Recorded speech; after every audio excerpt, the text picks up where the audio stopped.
माणिक लाकड तोड्या. छोटंसं गाव होतं.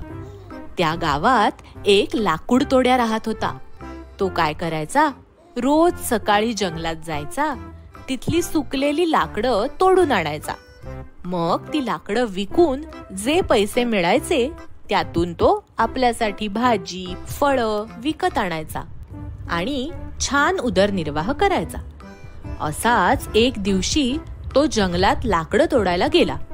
तो ज्या झाडाची लाकडं तोडत होता ते झाड नदीजवळ होतं आणि अचानक लाकडं तोडता तोडता त्याच्या हातातली कुऱ्हाड जाऊन नदीत पडली.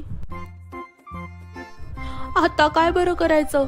लाकूड तोड्या लागला रडायला. आता मी काय करू? माझी कुऱ्हाड पडली नदीत. मला तर पोहता सुद्धा येत नाही. त्याचं रडणं ऐकून नदीतून एक देवी प्रकट झाली. देवीने बघितलं, अरे चा, हा लाकूड तोड्या का बरं रडत असावा? देवी म्हणाली, बाळा तू का रडतोयस? लाकूड तोड्या म्हणाला, काय सांगू देवी, माझी कुऱ्हाड पाण्यात पडली. मला माझी कुऱ्हाड मिळाली नाही तर मी लाकडं कशी तोडणार? पैसे कसे मिळवणार? असं म्हणून लाकूड तोड्या पुन्हा रडायला लागला. देवी म्हणाली, थांब लाकूड तोड्या, रडू नकोस, मी देते तुला तुझी कुऱ्हाड काढून. असं म्हणून देवीनी पटकन पाण्यात उडी मारली आणि देवी एक कुऱ्हाड घेऊन वर आली. पण ही कुऱ्हाड सोन्याची होती बरं का. ती लाकूड तोड्याला म्हणाली, ही बघ तुझी कुऱ्हाड. लाकूड तोड्या म्हणाला, नाही नाही, ही कुऱ्हाड माझी नाही. देवी म्हणाली, ठीक आहे, मी पुन्हा जाऊन बघते. म्हणून देवी पुन्हा पाण्याखाली गेली. यावेळी देवी चांदीची कुऱ्हाड घेऊन वर आली आणि लाकूड तोड्याला म्हणाली, ही बघ लाकूड तोड्या, ही घे तुझी कुऱ्हाड. पण लाकूड तोड्या पुन्हा रडायलाच लागला. ही पण कुऱ्हाड माझी नाही. माझी कुऱ्हाड तर साधी लोखंडाची होती.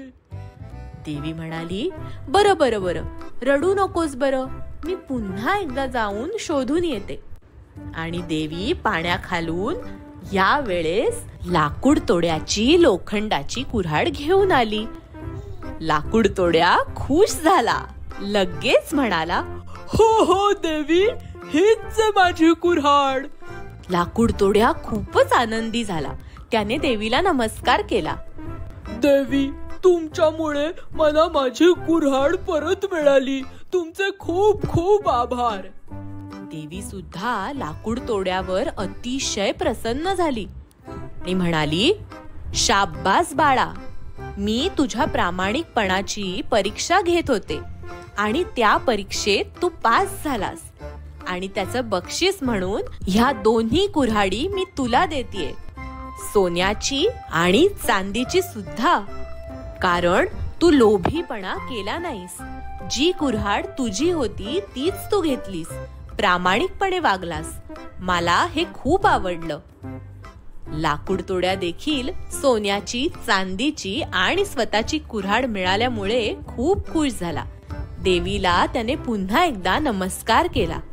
देवी अंतर्धान पावली आणि लाकूड तोड्या आनंदाने तिन्ही कुऱ्हाडी घेऊन नाचत नाचत आपल्या गावाकडे निघाला. तात्पर्य काय? नेहमी प्रामाणिकपणेच वागावं.